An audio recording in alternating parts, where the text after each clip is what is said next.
Hey, I'm Dan Harris, host of the 10% Happier podcast. With summer winding down, now is the perfect time to hit the reset button. So many of us get stuck in ruts at work, in our relationships, in our nervous system. We've got a special series where I'm going to be talking to psychologists, meditation teachers, even some comedians about how to get out of that rut, how to reset your life in lots of different super practical ways. 10% Happier with Dan Harris. Join the party wherever you get your podcasts.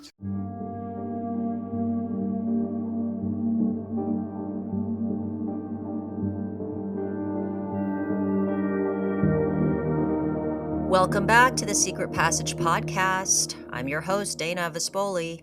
And I'm Shannon. And we are diving into a topic that has been all over the news. Can't get away from it. It's the case of Haley Beck and also Angela Berlocca, but mostly Haley Beck because she is the person with the most detailed information. And also, Haley Beck is the older sister of a very, very popular social media star named Noah Beck. He has well over 30 million followers on TikTok. Wow. What's his shtick? Do we know? I'm not really clear. I glanced at his TikTok. He's just like a good-looking dude. I think he had dated Charlie D'Amelio, who is really, really, she and I think Dixie D'Amelio were like extremely famous TikTok stars early on. And he dated, I believe, Charlie. And I don't know if that is what brought him so much initial attention or if he was already wildly popular. His shtick, I don't know. He's like does a lot of trends. He's a good-looking guy. I just looked him up. Yeah, does skits. He does. Yeah, says he's known for his dance videos, lifestyle content, and has branched into acting, including roles in Baywatch, the Baywatch reboot. Okay. Yeah. He's got Haley, and then he has another sibling who also has like 3 million followers on social media, I think. Wow. From what I'm gathering, Angela Berlocca was a little more sly about the way she would interact via, text message, direct message on social media, as though she understood what she was doing was wrong, right? Haley was, if I had to guess, reading the text exchanges, I would have thought she was like 16, 17 years old, not like a 27, 28-year-old teacher. She sounds like a desperate, insecure teenage girl. So there's just more. There's just far more and more incriminating stuff. I mean, obviously, at the end of the day, Angela, she got in trouble for sending pornographic content of herself to some students, including Victim A, who's the main. He's unnamed, of course, to protect his privacy, etc. But the thing that really stands out is at this high school, Centennial High School in Maricopa County in Arizona. This one student was being groomed by 2 different female teachers, which is crazy, right? It's enough when it's one, but now you have 2, and these 2 teachers were also grooming other students as well, other male students. So this is quite and I don't know, when it rains it pours.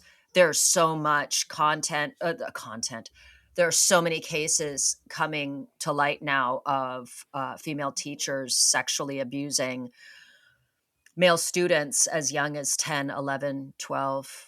I mean, it's absolutely insane. I don't know what's going on. I mean, I have some thoughts, but I guess without further ado, let's just go ahead and dive into this specific case. So, background for those of you who somehow don't pay attention to anything on social media or the news, good for you. This is a case as I said, that this took place in Maricopa County, Arizona, just outside of Phoenix, I believe, Centennial High School. Oh, yeah, Peoria. Peoria, yeah. My parents lived there for a little while. I always, when I think of Peoria, I think of, Illinois, right? Yeah. I got confused. I remember thinking initially that this was in Illinois, and then it's like, oh, it's Arizona. Okay. But this took place, I mean, over the course of a few years, the grooming, but this came to the attention of law enforcement last summer. So last summer, victim A was having lunch with his grandmother. He had already, I believe, transferred to a high school in California. So I think right now he's a senior, right? Okay. I think. He's applying to schools now, I think. If you want to Yes. double check that. So he turned 18 in late 2024, early 25. Okay. Something around there. That's when the sexual relationship occurred. Okay. So now he's probably 19, about maybe, or turning 19 this year.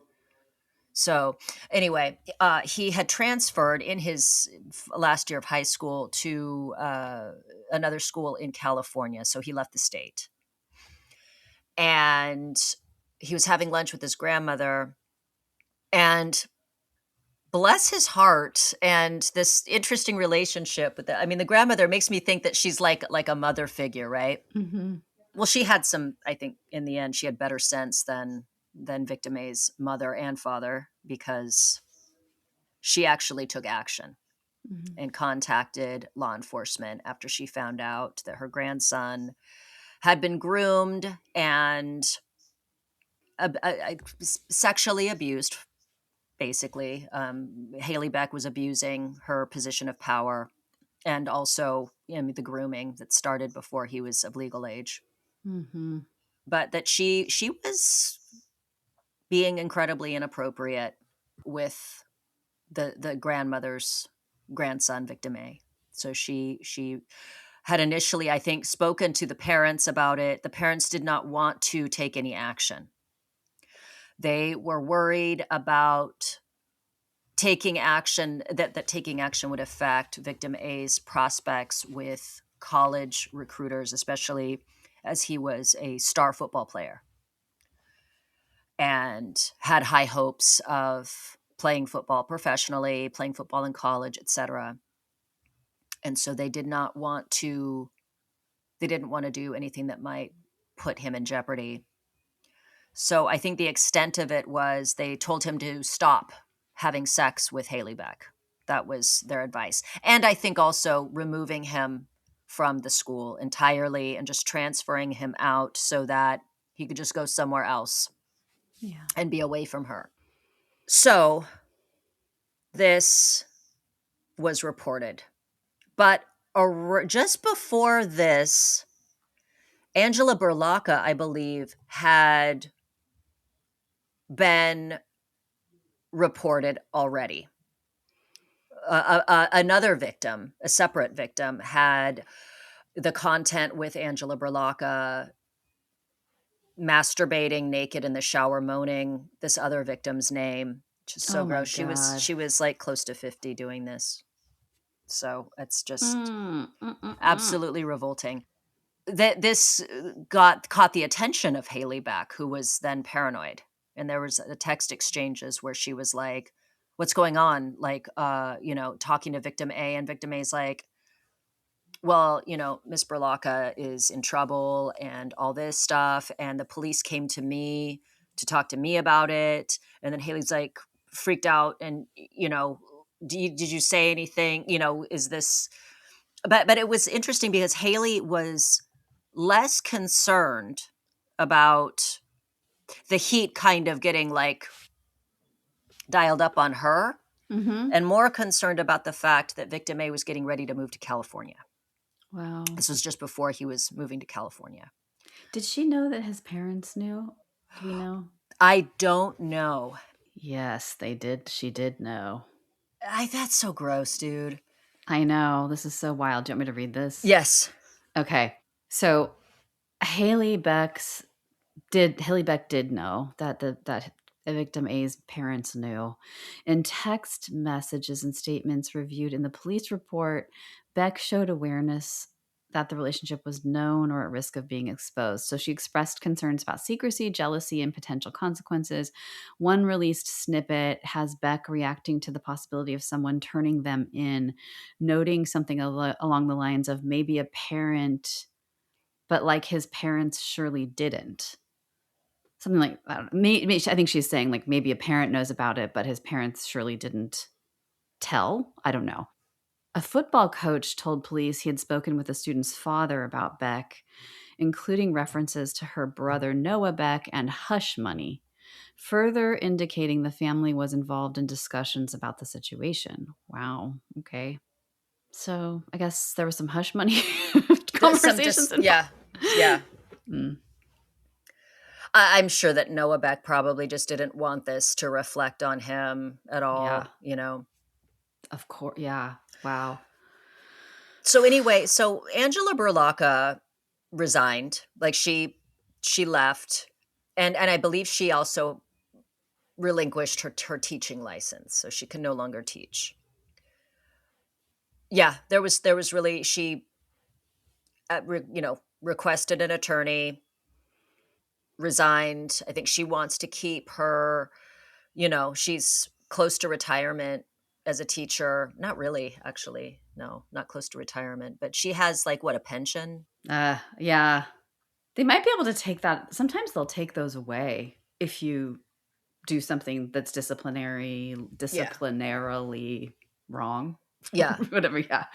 Yeah, I'm under the impression that she didn't actually have sex with any of the students, but she was sending pornographic material. She had kids, dude. She had a husband. Oh, the other lady, not Haley Beck? Yeah. Oh, so she quit or she retired. Okay, got it. She's closer. Yeah, she resigned. She resigned.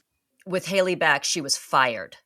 Okay. So she was, she didn't help herself out at all, which again just reinforces this delusion that she had. I mean, I sure, like a psychologist could have a field day. I'm so curious to know what your thoughts are on her with the way she sounds in these text messages, with her behavior. Mm-hmm. But anyway, all of this came to light. Victim A, living in California, his grandmother put forth this information to law enforcement. They did an investigation and recovered an insane number. I'll tell you the exact number of text messages, bro. 4,000. Yes, 4,000 texts between them from June 21st to August 2nd of 2025. Jeez. Yeah, that's like a short window of time to be sending that many fucking text messages. Hot and heavy. It's so it has like all the qualities of a high school relationship, but she's an old lady. Well, she's not that old. I mean, she was. But for him. For him, yeah. Yeah. Wait, how old is she? 27? Yeah. Okay. Yeah. And she kept referring to that as like, no, I'm not like Angela Berlocca. I'm not like Angela Berlocca because she's almost 50. I'm only 27. Like, because she's closer in age to victim A, that's different. And she's completely missing the point of like, she's a teacher. She's in a position of power. Their grades, their futures in some respects, like in terms of these teams, like if she fails a student, he can't play. Usually that's how it works. She had a lot of power that she was abusing. So also Peoria Unified School District investigation allegedly found that Haley had offered oral sex to a former Centennial High School student, that's victim A, offered to buy him tequila, and sent $630 via Apple Pay in addition to those 4,000 text messages. Jeez. So Haley was placed on administrative leave in August of 2025, so just shortly after, everything came to light. This was after the district received a report from the police department after the grandmother contacted them. Go Granny. You're right. The Arizona Republic reported that Haley is accused of grooming the student for months. God. Yeah, she was 27 and Angela Berlacca was 47. Berlacca had worked there for 25 years. I wonder how many other victims there are who didn't come forward. Yeah, exactly. There's so much to talk about here. Yeah. So then I think that what we're most interested in, because the details are whatever, you guys can find those. I mean, we gave you the nuts and bolts of it, that both these teachers lost their jobs, essentially, that they were grooming students. Miss Berlacca was sending pornographic material to students and, sexting, etc.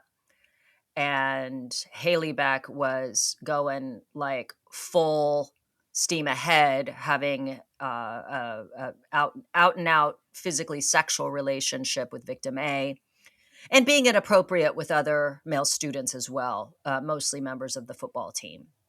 So both teachers are no longer teaching. Angela Berlacca, I think, already faced some disciplinary things. She can no longer teach, whatever.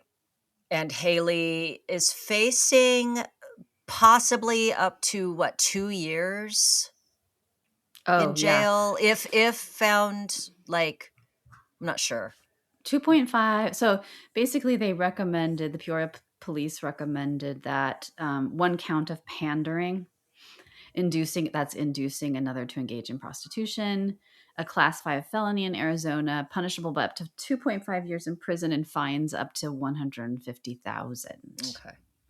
Okay. So that's where we stand now.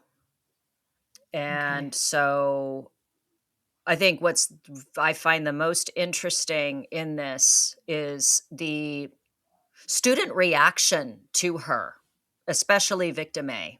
And this comes up a lot in a lot of the commentary I see responding to the text messages and victim A's demeanor in these text messages and the things he says. He seems shrewd, quite aware. He has no delusions, no illusions about what's going on. He understands perfectly that this is inappropriate. And he points it out to her all the time. All the time. He's telling her, like, something to the effect of, like, not you pushing 30, reliving your high school years, having inappropriate, relations with a student, like he would just point these things out to her and then, like, tell her, like, that she should be afraid of getting in trouble. Like, you should be afraid. Like, you're the one that's can get fucked in this situation, not me. And her reaction is something to the effect of, why are you always so mean to me? I do so many nice things for you. I always do nice things for you. When you need money, I give it to you. And I also give you other things too in my car. Like, that's kind of her tone. And like, it's like, lady, you're an adult. You're a teacher, dude. Do you hear yourself? She has zero self-awareness. And she comes across as, like, suffering from massive arrested development. Yeah. I mean, at least in her worldview, they're equals on some level. She insists on, she refers to herself as their peers. Yeah. She does it many times in the text messages. She flat out states it. Like, I'm your peer, and he's the one that's like, no, you're not. It's so interesting because, like, there's a whole relationship of teacher-student, but we talk about this all the time, right? Like, how the age difference is so huge when you're young, but not huge at all when you're old. Like, 60-year-old, 70-year-old, no problem. But like at that age, it's the developmental levels are so different, but also you have the relationship with teacher and student, and it's just not okay.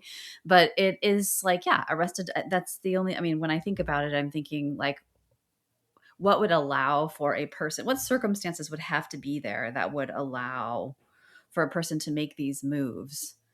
with such apparent lack of guilt or fear that you're right. Like, it's like she just thought he was her high school boyfriend.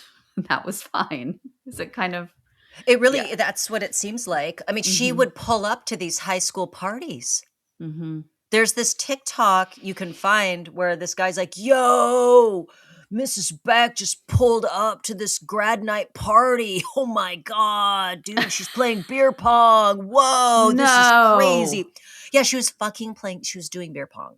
We would never have accepted this. Gen X.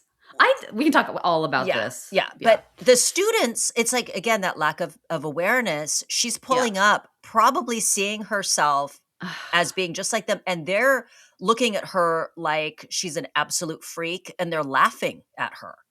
And she doesn't see it. They're making fun of her. They are making fun of her. There's like pictures of her trying to do these like TikTok trends, like at the high school. And she just looks pathetic. Oh my God. I wonder if she was like trying to be an influencer in her own mind, like her brother. And doesn't her sister also? Yeah, you said her. Yeah. So like she's the one in the family who's like underachieving, and then there's this like grandiosity and this sort of like that's her stage. I don't know. It's just sad. It's awful. She would appear in her siblings' TikToks and stuff. But yeah, as far as just whatever she thought she was doing, I mean, it seemed to me that she was more preoccupied with ingratiating herself with the popular, the cool kids at this high school, the boys. She was not nice to the girls, except for the girls on her soccer team. She was fine to them, but like she would get jealous and weird towards like Victim A's girlfriend and stuff. So. Oh, he had a girlfriend at the time?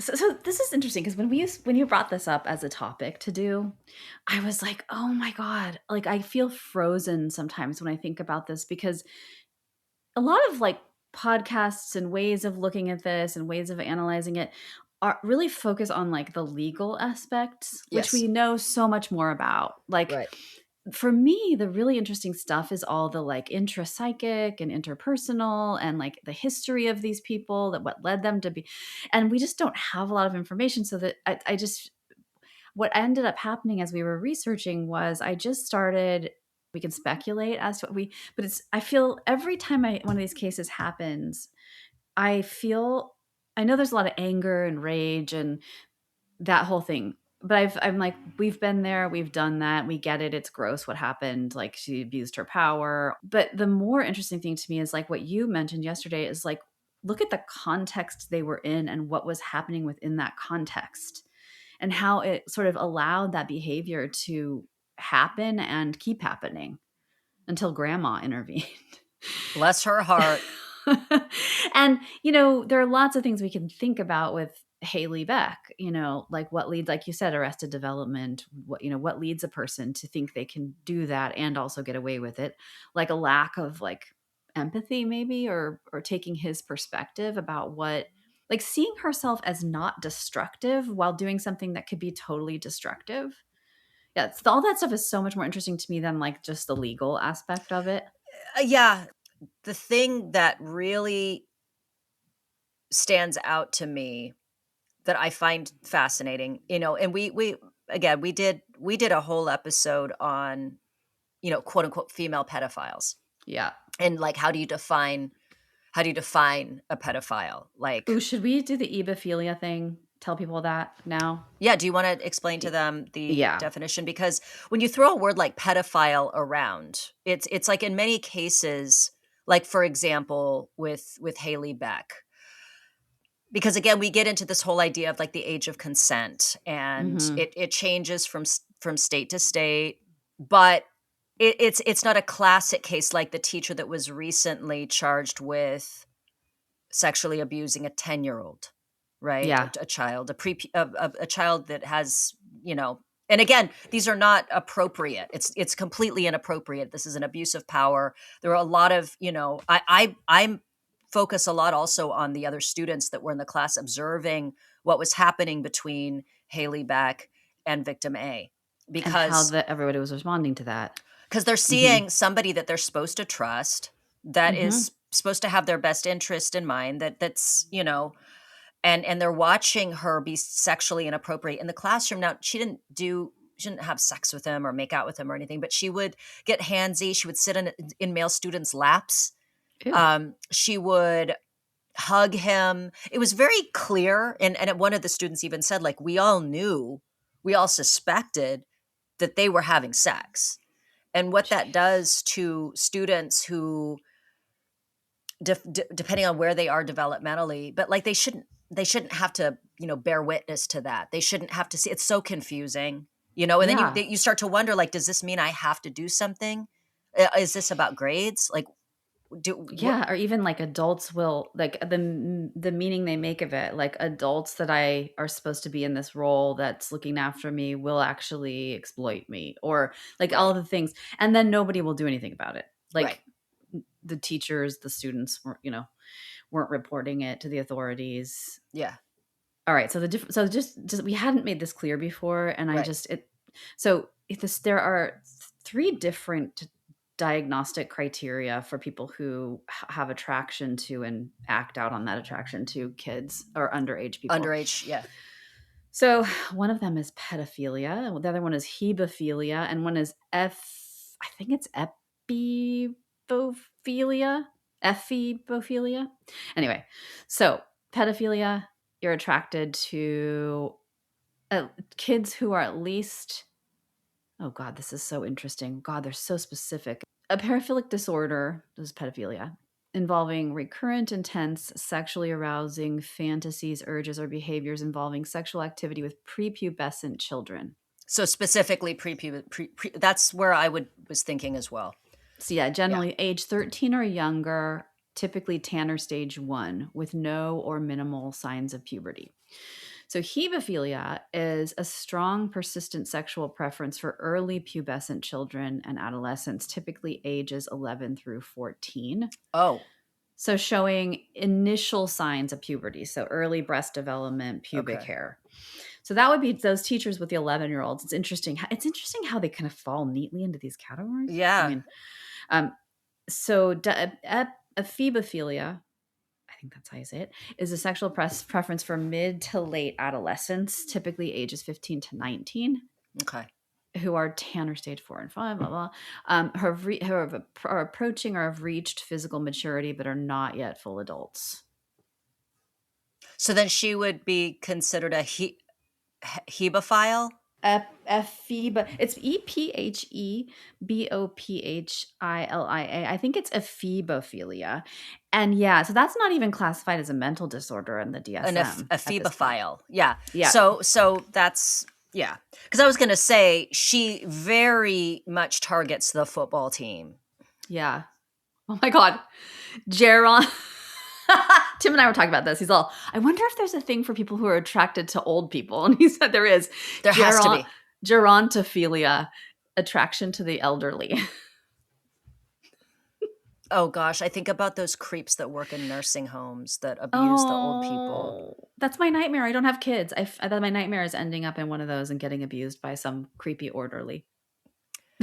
Yeah, like the I think about like the orderly in Kill Bill. Remember? Oh, yeah. That's why I need a cyanide capsule for my packet in one of my molars. Pop it off. That like they're like coming up, and you're like, oh hell no, and you pop it. Not this time, son. Yeah, you're gonna have to. It's gonna be necrophilia for you. I'm sure there are a fair share of necrophiliacs in those positions. Oh yeah, I always think of them as working. Oh, I guess it depends. Oh, we're getting so gross. Okay, I know. Let's move on. They do work in the mortuaries, though. Yeah, I was gonna say that would be a dream job for.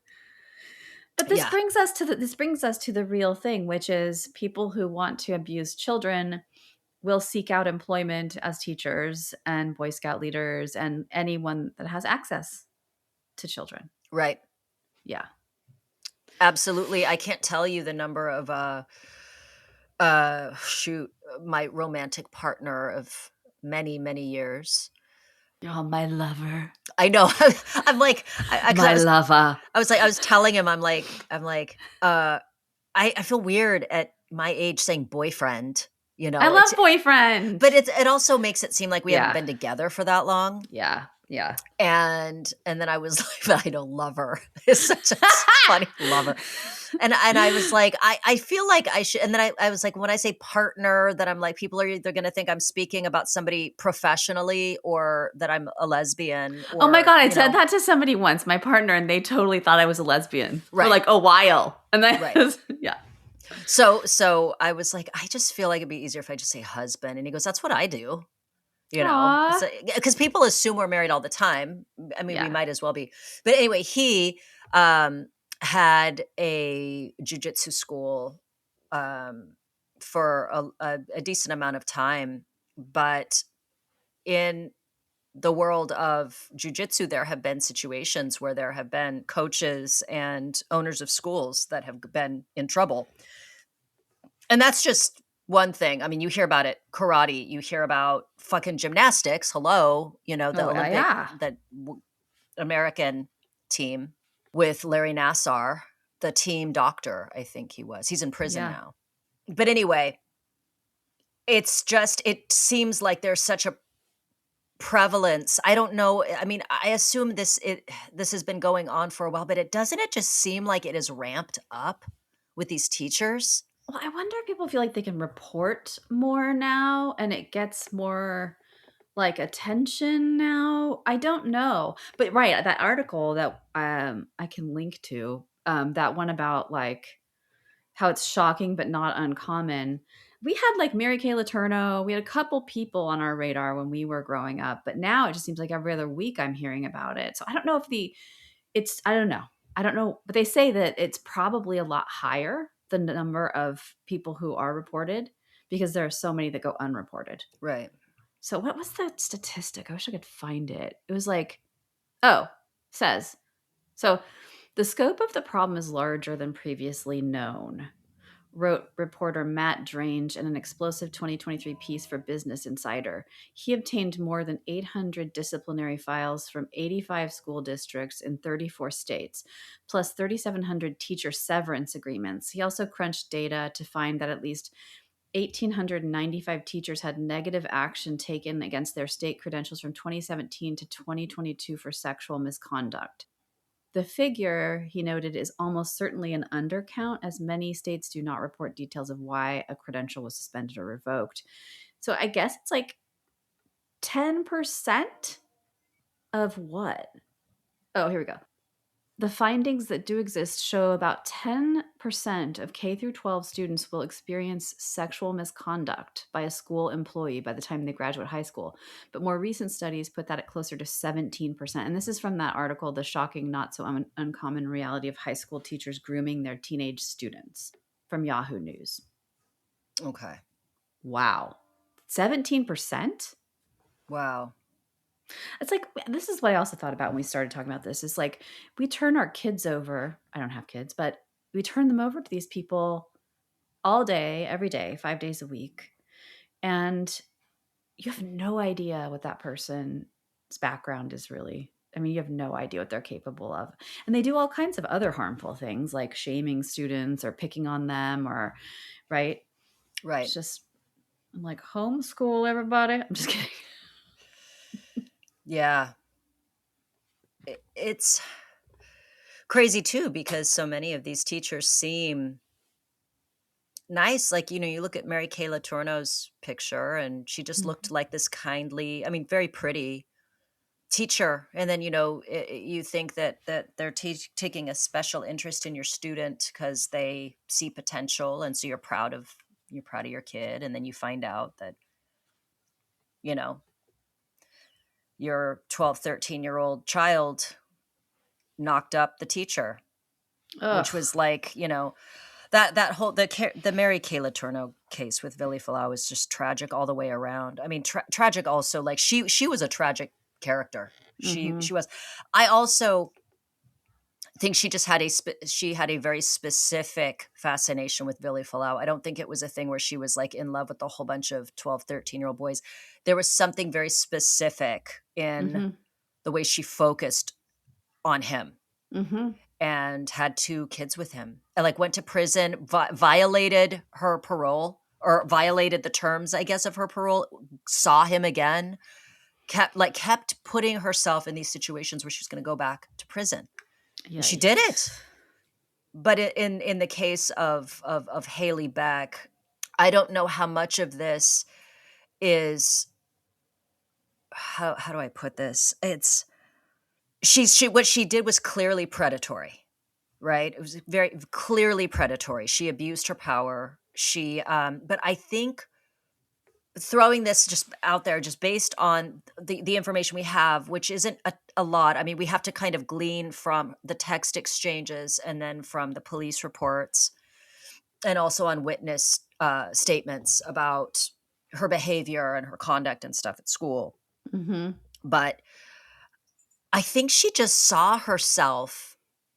I think she had a warped sense of reality. I don't know that she's a I don't think she is a pedophile. I don't think that she's. I mean, obviously not. She's not interested in prepubescent children or even mid-pubescent children. Her fascination has been with these high school football stars. Yeah, like I don't think she was going to concern herself with the science kid or the band kid.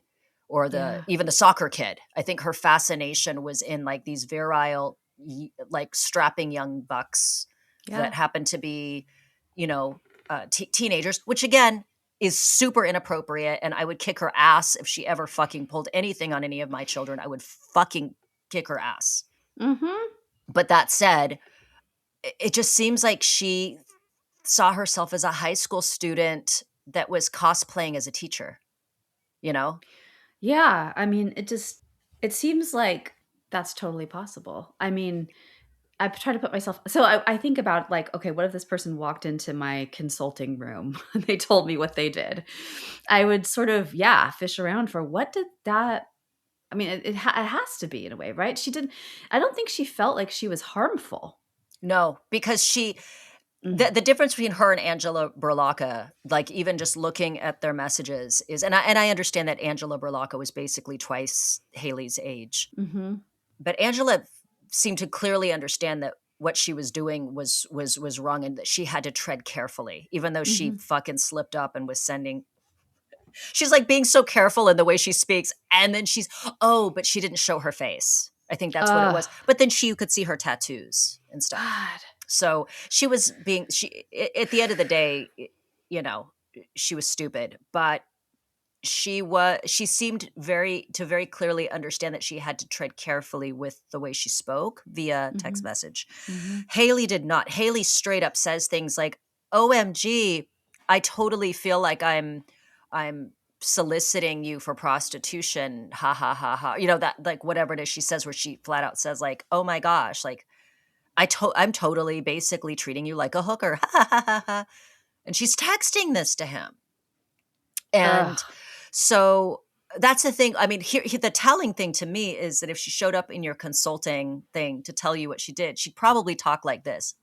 OMG, your prob's going to think that I am low-key crazy on God, like she'll talk to you like a 16-year-old child. And that's the thing that's disturbing is when she's speaking, she's not speaking as though she has any kind of education or that she is an adult in a position of authority.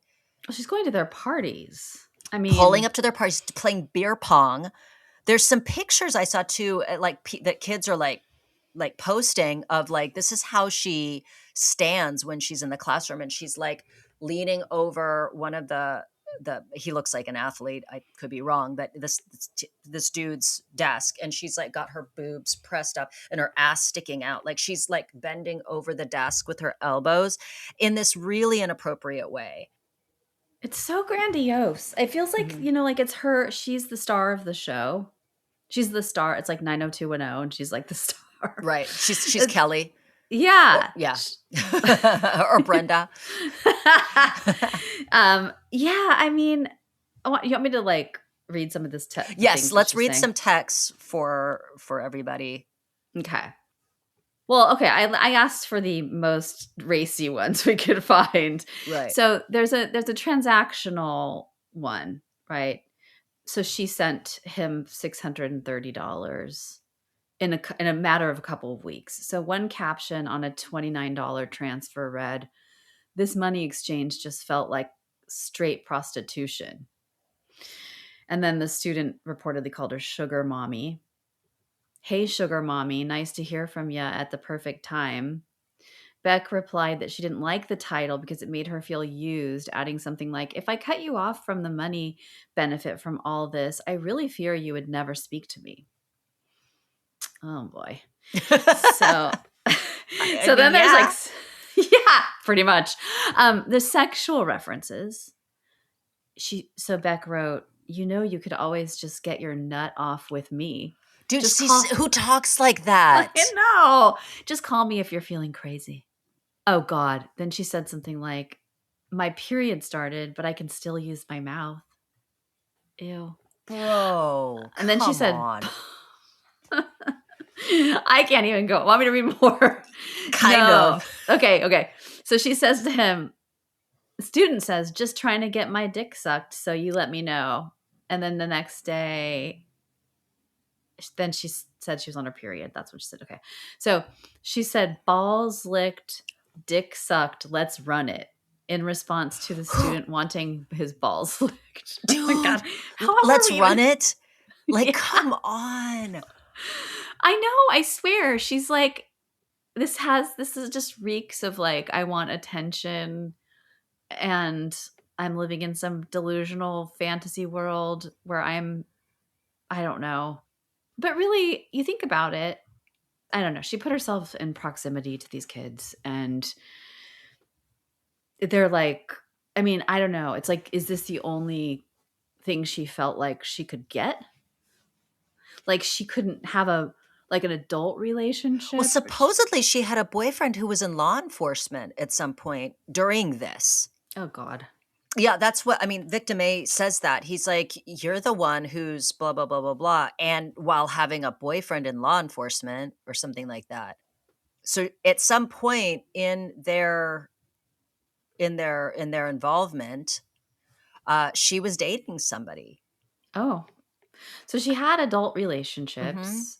Mm-hmm. Mm-hmm. I don't know if she had any friends. Apparently, it didn't seem like she had friends. I mean, did she? I don't think so. This brings up the whole thing for me that we were talking about. Like when we talk about stuff like this, my stomach goes into knots because I don't know. I can't imagine as a teen. I'm not judging teens who this happens to, but I was so phobic of adults. Like if an adult crossed that boundary with me, like I would freak out. I would just freak out. I wouldn't be able to like go into a thing with them. So that's the thing that I find so interesting is like the whole process of grooming. I guess it happens so slowly over time. And, people, well, anyway, do we want to get into the whole like psychological conversation about trauma and all that? Yeah. Well, so I had some thoughts. We should probably take a break. Oh yeah. Hey, I'm Dan Harris, host of the 10% Happier podcast. When life gets a little rough, sometimes we feel this overwhelming urge to fix everything, which really is impossible. So I've got a new series coming up called Reset, where we're going to help you find simple, practical, surgical ways to reset key areas of your life. The lineup is incredible. We've got people like Gretchen Rubin, Laurie Santos, Atul Gawande, and The Daily Show's Josh Johnson. 10% Happier with Dan Harris. Join the party wherever you get your podcasts. So I have some thoughts on where this lack of boundaries, this like weird kind of shift, and I think it really comes down to we're at a time in history, it seems, where walls are collapsed. Like we had very clear boundaries being Gen X, right? We didn't have social media, didn't exist. We didn't have cell phones. We didn't have any of these things. And so, you have this situation where you have a teacher, for example, like Haley Beck, whose younger brother is famous and probably very well known to all these kids because they all have TikTok. Right. I saw the thing of like, yo, Miss Beck's is it pulled up to the grad party. That was on TikTok. These kids have TikTok. Noah Beck has 33 million followers.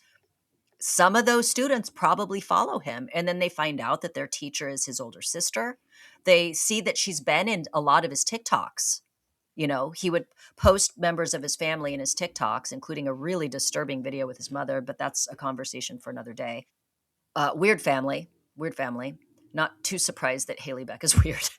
But, you've got that kind of blurring of where does she become when is she a teacher? When is she a TikTok personality? Or the value of being cool. That is Yes. right, like that too. Like it changes how a person holds you in their mind if you're that close to that kind of status. Right. Right? Yeah. Yeah. She wasn't just some like run-of-the-mill teacher lady. No, she probably presented herself as like, I'm the cool teacher, right? Like, you can do whatever you want in my class, and then they know that the football team, the kids even comment on it. Like one of the kids in the class said like, Victim A and some of his friends were never there in class. They'd like pull up when they felt like it. We had the impression that, Miss Beck was not marking them as absent. When they were absent, they'd pull up. Victim A would call her Haley, not Miss Beck. So showing that they had a special relationship. They would like be physically not sexual, but like, inappropriate. There was like inappropriate physical contact between them in the class. So the kids are not, they're recognizing that she has not set a boundary. She's not demanding respect. She's not demanding anything. And, you get special privileges with her. I think they all knew that. So her pulling up to the party, they thought she was ridiculous. Yeah. There is and you've seen or read enough of the text exchanges between her and Victim A that he reveals he loathes her. Like there's a Oh, he puts her down. He's he aggressive. Yeah. And like, will just flat out say things. I think he's testing her too when he's like, I'm looking to get my dick sucked. Imagine someone just like, I'm looking to get my dick sucked. Good luck with that. It's go look then. Have fun. Why are you, that's so disrespectful. That's a gross way. And oh, okay, let's run it, or whatever. So you can see that that he finds her. It seems to me, based on the way that he speaks to her in the text, that there's revulsion on his part, probably some fascination. How far can I go with this? How much can I get with this? When he's like, all right, I'm at the front of the line, you got to Apple Pay me now. Like, he's not even trying to be mindful or careful with the way he speaks to her. It's understood that he's going to get his way. Yeah. And it's really, yeah, it is like a bad high school relationship, really. Yeah. Like with a guy who doesn't know how to, he's, whatever. If you ignore the fact that she's 27, right. It's really just, I'm like, God, girl, didn't you want to outgrow that stage that we all had to go through with? Yeah. So, apparently she never did. Right. The way she speaks to him, desperate. She is desperate. And then when she knows that he's like going to California, and she's like, well, keep in touch. Don't, keep my number if you come back. And it's like, let it go. Like, what did you think this was? What are you doing? Why are you doing this? Like, what? So I'm trying to understand, like, these fantasies are compelling. It's her shocking low self-esteem. It is cringy. It's incredibly cringy, like in some of these videos where you see her trying so hard to be cool and be young, like teen like teen like, and she goes to all the football games and stuff, like zero self-awareness. Yeah. So I think about a couple things. I'm like, okay, where did she, was this a missing experience that she's trying to get? Is she having a hard time? Was she popular in high school and she got out of high school and now she has nothing and she's trying to recapture it? Like, what is going on here? Like, what is driving this? Because it's so not, I mean, there's sex involved, but it's we beyond sexual, right? Yeah. One of the things I'll say is she is not, this is very interesting. At no point is she looking to try and gain her own pleasure from the experience. Yeah. She's just trying to be appealing to him. I'll suck your dick. I'll do this, I still have a mouth. Yeah, exactly. It's like, do you want this? I'll do this for you. Do you want money? I'll give you money. I'll do your homework for you. She fucking does his homework for him. And I want to say some of his friends too. You want me to do favors for your friends? Okay. At no point is she looking for her own pleasure. At no point. Right. If you are in a place, I don't know what her history is, but if you're dominated by self-other relating, if you're dominated by like if you're defined by other people, then that's a massive problem, psychologically. And it sounds like that's part of it. Like there's a way that she's defined by this, like that she's not, there is not a, like, I don't know what her relationship with herself is like. I don't, but there's something about this. I don't know what she was trying to get from him. Like did she say she wanted a relationship? Did she want to marry him? Did she, or was it? She, again, always trying to sell him on this idea that he's got it made because she's like a side piece, but she's like, hey, you've got it made. I don't, you can have whatever you want anytime you want with me because I'm not demanding anything. She's trying to present herself in this way. But then at the same time, she tells him she loves him. And then she's upset that he doesn't say it back. She's also setting herself up by going for someone she can't have. Maybe it's a thrill. Maybe there's some thrill in transgressing these kinds of boundaries. But you're right. She's so childlike in it and so sort of. Yeah, she doesn't. In a lot of ways, she's actually there is no. I don't see any kind of like paraphilia with her. It's incredibly basic. It's very juvenile. She's not perverted at all. She's just like, and at one point they fuck, and he's describing it in a text to his friend, and it's painful to read because I had this like combination of like absolute loathing and disgust with her, and also I felt so bad for her because he's like describing how she's overweight and that she just laid there, and that he just like hit it. She just laid there, and then he just like pulled it out and I'm sorry, guys, and sprayed it all over her, like on her face, I think, which is so the porn degrading. Yeah, very very pornographic. And but degrading. Yeah, he was into that with her. He was into putting her down, degrading her, using her. He didn't. I mean, this is the thing about we were talking about the trauma thing. Like things like this can happen, and whether or not they're traumatic is dependent on the meaning that person makes of them. And he did not exhibit any signs of trauma. He didn't seem anxious. He didn't seem coerced. He didn't seem right. He was kind of like, wasn't losing sleep. His grades weren't failing because he wasn't doing his work. She was doing it. Yeah, he had a system set up. And that system was working for him. It's that there was someone on had posted something about like, make no mistake, even though, that he like puts her in her place over and over and over again in their text exchanges, he's still a victim. And I was like, legally speaking, yes. Yeah. Right. If we're gonna define what a victim is, there's the legal definition. Yep. I would posit that he's gonna be fine. Like that's my impression is I'm more in terms of like the victimology and like Yeah. the potential for any kind of trauma. I'm more worried about the kids in the class that had to observe all of this happening. And yeah, had to observe their teachers not reporting on it, his parents not reporting on it, their friends not reporting on it, themselves not reporting on it. I mean, to be they probably were confused, a lot of them. Some of them probably didn't really even know maybe what was going on, but they could tell something weird was happening. Yeah, the whole ecosystem is bizarre to me. When you told me Yeah. that, people, it was known by faculty and stuff, and then nobody did anything about it, I just thought, wow, it's like a massive failure. I mean, I think later.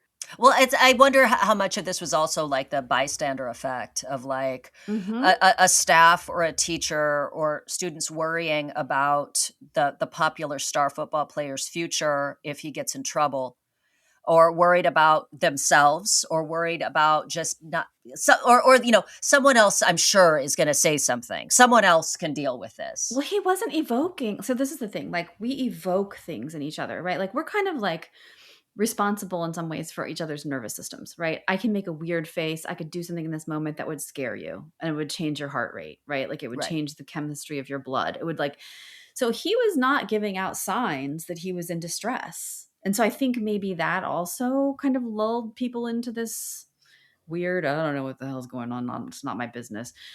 But it makes me think about Lisa, this woman. I love her, Lisa Feldman Barrett. And she talks a lot about, so she is a distinguished professor of psychology at Northeastern University. I'm going to say a little bit about her. Okay. So she's a leading neuroscientist, and she specializes in emotion, brain function, and affective science. Blah, blah, blah. She is known for developing this theory of constructed emotion, which argues that emotions are predictions created by the brain, not reactions that are hardwired into it. So it challenges the classic view of emotion and argues that feelings are formulated by the brain based on our history and then the sensory present and what's happening in our current context, right? So I just read her book, 7.5 Lessons About the Brain. It's so good. But she talks about, so I'm just thinking about like the future. Like, so for him, he's going along, this thing shows up with the teacher. He has this affair with her. He doesn't seem too distressed. Grandma blows the whistle. This might be distressing to him though. Like this The investigation? Yeah, and the prosecution, but he's covered because they're not revealing his identity. Hopefully it'll never get out. But this might actually be harder in some ways. I don't know. But the most fascinating thing that I learned from her was when I was watching her on the Diary of a CEO, and she told this story. So people argue that her theory, some neuroscientists don't buy it, but in my practice and in my life, I really think this is true, that like we are always in the sensory present with stuff coming in, and our brains are constantly predicting what's going to happen next based on what happened in the past and what's we're getting right now. And that emotion is, so she tells a story about this girl, Maria, who was from a culture where it was common for men to abuse their wives and be physically abusive with their kids. And she had no symptoms of trauma. She did well in school. She had friendships. But then when she was and she was functioning totally normally. Then when she was an adolescent, she watched Oprah, where she heard women describe similar physical abuse from their fathers or their boyfriends. And they were talking about experiencing trauma symptoms. So then she recognized parallels to her own experience. And then she began reinterpreting what had already happened to her through a new cultural meaning making lens. And afterward, she developed all the classic signs of trauma. So um, she wasn't able to concentrate. She, couldn't function as well as she was functioning. She wasn't sleeping. So it's like context is kind of everything in some ways. So I just wonder what will happen to him. Well, with his new framing of this, and also the new framing of like, yeah, and no one stepped in. Like, you were actually being groomed and you were actually being like exploited in this relationship. It shaped his future relationships. He will always have had this experience with this person crossing this boundary, and no one came to his rescue. Like, nobody kind of said, let's call the cops, except for grandma. Well, what's interesting too is also his sense of self and his sense of his own value, right? Yeah. He's a football star. Yes. That's a big reason why Haley was targeting him. Mm-hmm. I believe he led his team to state, right? So he's got a very important role. Mm-hmm. His parents don't want to report this because they don't want him to lose the potential for his scholarship. Yeah. His value is linked to his athletic ability and his future prospects as an athlete, not as a son, as an athlete and as a star.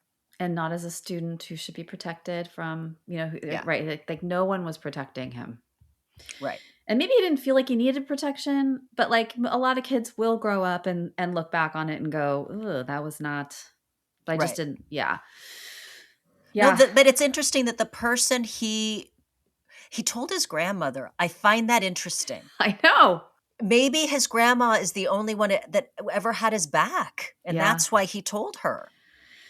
You know, she's the one that was like, oh, hell fucking no. Yeah. If you're not going to do something for my grandbaby, then I'm going to fucking call the police. Yeah. That's the only person that said, this isn't right. I mean, his parents knew it wasn't, you know. But look at that crazy relationship people have to authority or something, right? Like for me, I would be so clear. I feel like that it's wrong. And then I would go and tell the police. Like she had no power in that situation whatsoever. And like, I would assume his career couldn't be damaged because he didn't do anything wrong.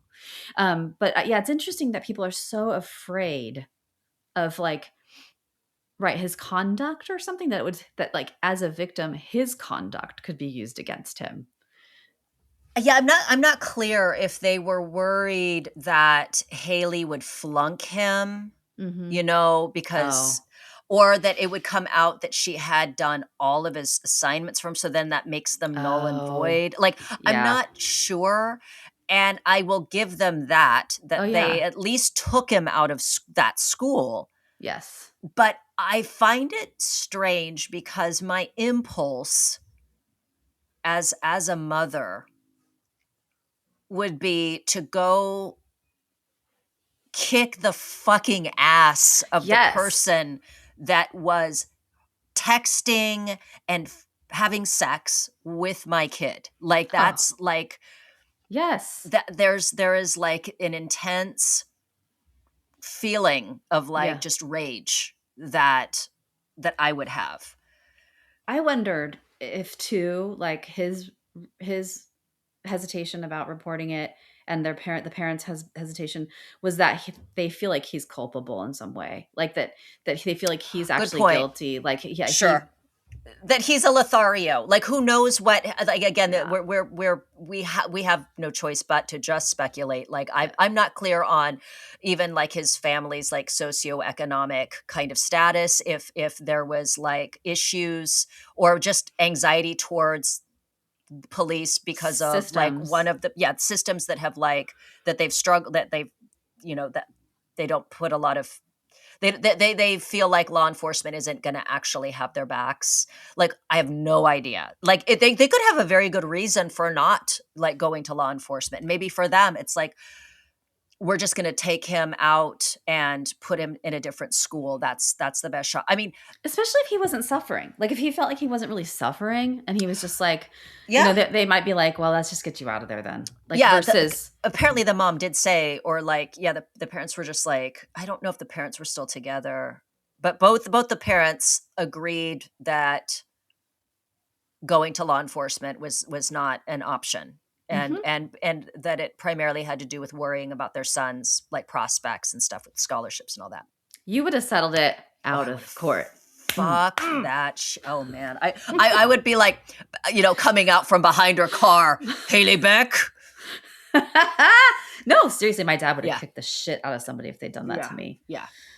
But to the parents' credit, they were like, stop fucking her. Also, you're changing schools. Yeah. Like, yeah. So who knows, like you said, like we're saying, like, depending on how we define victim and how we view trauma in this context, it seems, based on the text exchanges, reports from witnesses, etc., that he was kind of nonchalant about the whole thing. You can be a victim and not feel like a victim. I think that's why I'm yeah. And in this, I feel like he's a victim more in like the legal use of the word victim. But again, this is going off of not really knowing anything about him and just observing his demeanor in these text exchanges. And yeah, so that, but oh, I hope he's okay. You know, I do too. I was just thinking that.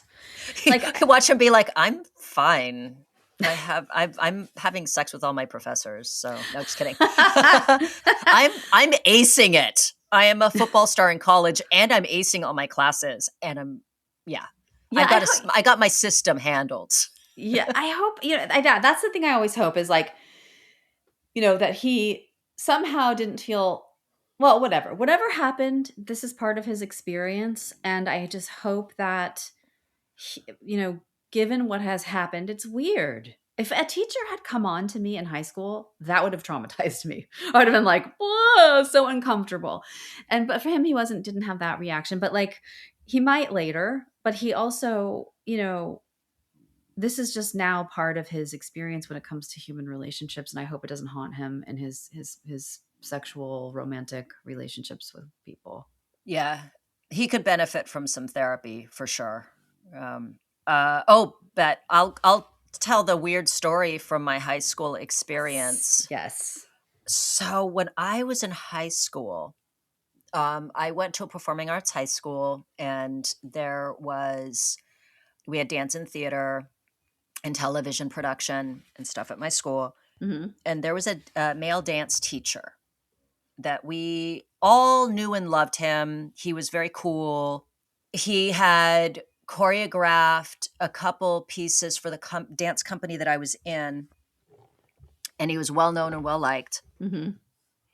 And in my senior year, so I had known him all the way from like my freshman year up to my senior year. And so I went to a magnet high school for performing arts. And so sometimes kids from other high schools, mm-hmm. as like one of their electives or whatever, mm-hmm.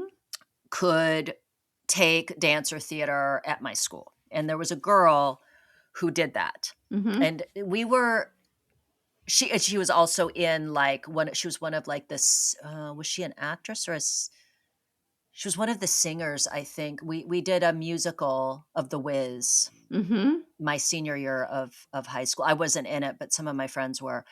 And so I would see her all the time because she would be there for rehearsals and things like that. Very pretty girl. Mm-hmm.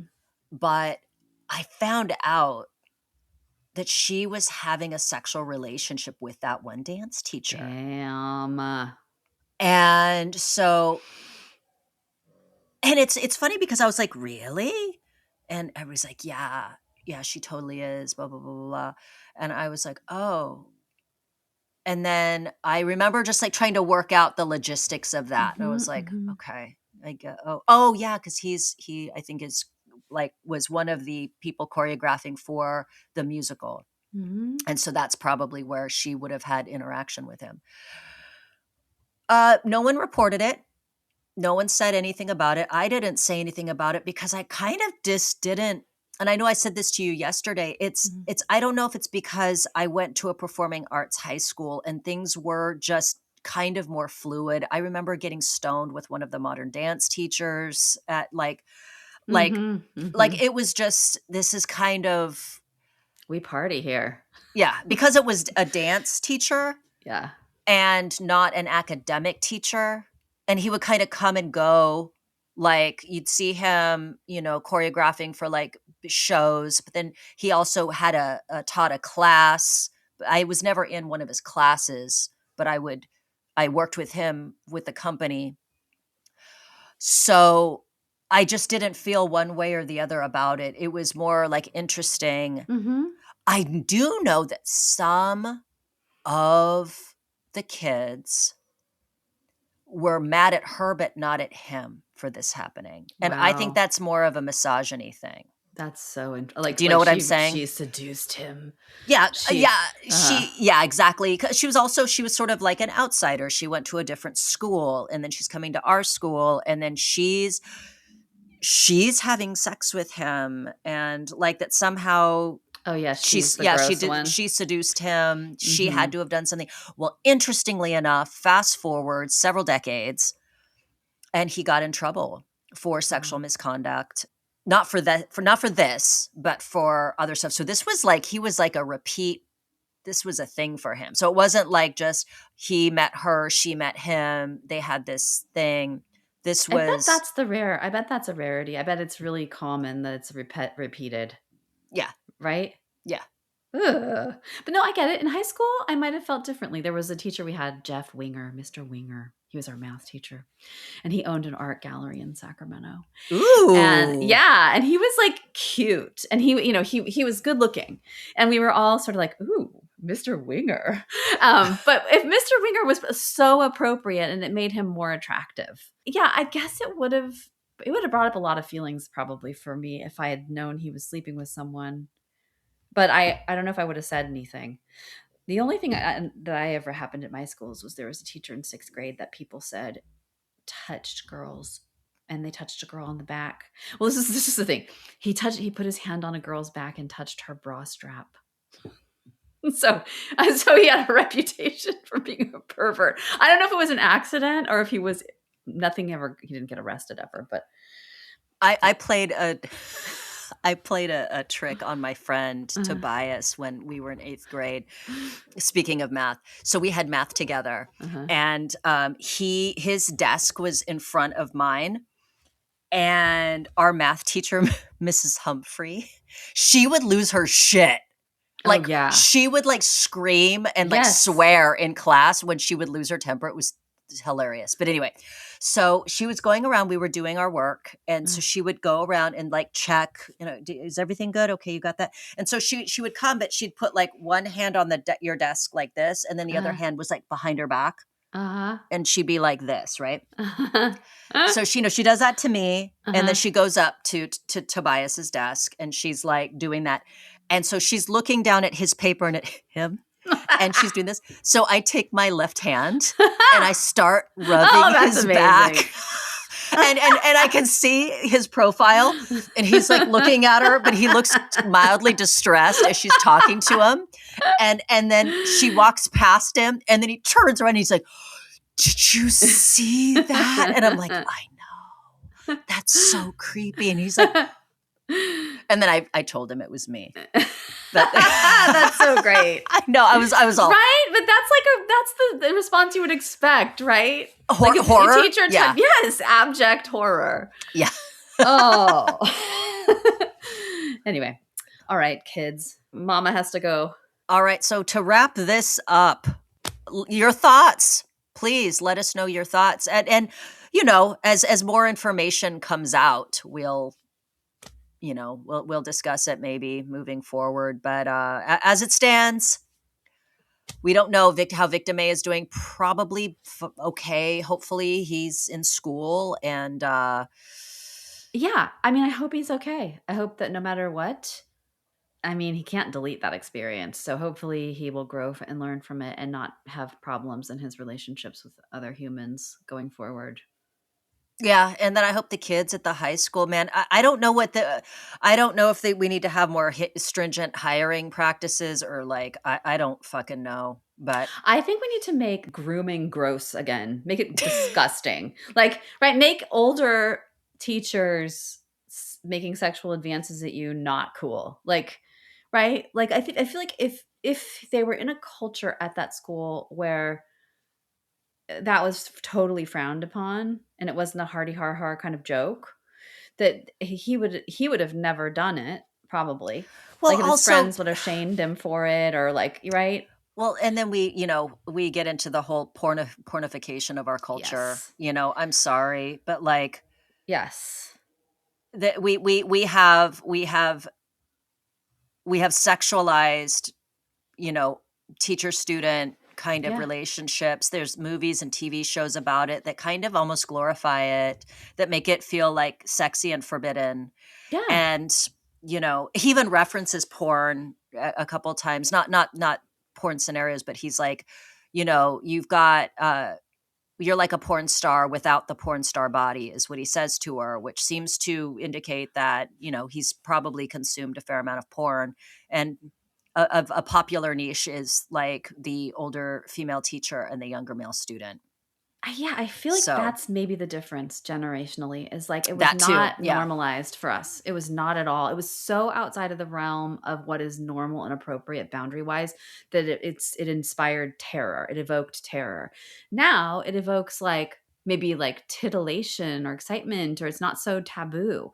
That's the creepy thing about social reality to me, and how I'm not a relativist philosophically, but I think things are relative in a way. Like, Sure. am I going to get behind a culture that tries to normalize like killing infants for fun and pleasure? No. Right. But like, you can normalize anything. And if people agree to it, then it gets normalized. And that's the danger. Like, we all have such a responsibility in terms of the co-creation of our realities. That's what's so scary and weird about the context of that high school, right? That it wasn't, that it was normed in a way. Oh, it's so dystopian. Yeah. Like even just like the almost bored, jaded way that so many of the students were reacting. But also I know that we're running out of time, but there's this comfort. I sometimes feel like, the camera or the social media, it's like a comfort object where you take it to social media and then you get people's reactions to it to kind of determine how you should feel, Yeah. like taking videos of Miss Beck in class acting a fool. And it's like, look, bear witness to this. And then people are weighing in on it. And if your friends don't say, this is very disturbing, this is not okay, this is wrong, you're being exploited, then it's like you get the go ahead, right? But if you were met with like a look of disgust, and then you might not do it. You might say, oh yeah, wait a minute, wait, that's not okay, I shouldn't do that, or I don't know. Right. Anyway. All right, guys. Okay, guys. We'll see you next time. Let us know what you think. We are always curious. Love you. We love you. We love you. I would die for you. Not really. All right, guys. Bye. Bye.